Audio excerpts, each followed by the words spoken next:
The evening of July 3rd, our text is 2 Timothy 2:12. If we endure, we will also reign with him. We must not imagine that we are suffering for Christ and with Christ if we are not in Christ. Dear friend, are you trusting in Jesus only? If not, whatever you may have to mourn over on earth, you are not suffering with Christ, and you have no hope of reigning with him in heaven.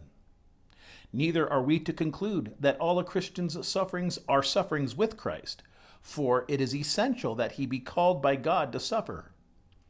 If we are rash and imprudent, and run into positions for which neither providence nor grace has fitted us, we ought to question whether or not we are rather sinning than communing with Jesus. If we let passion take the place of judgment, and self-will reign instead of scriptural authority, we shall fight the Lord's battles with the devil's weapons, and if we cut off our own fingers, we must not be surprised. Again, in troubles which come upon us as a result of sin, we must not dream that we are suffering with Christ. When Miriam spoke evil of Moses and the leprosy polluted her, she was not suffering for God.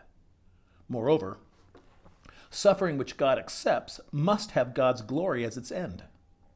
If I suffer that I may earn a name or win applause, I shall get no other reward than that of the Pharisees. It is requisite also that love to Jesus and love to his elect be ever the mainspring of all our patience.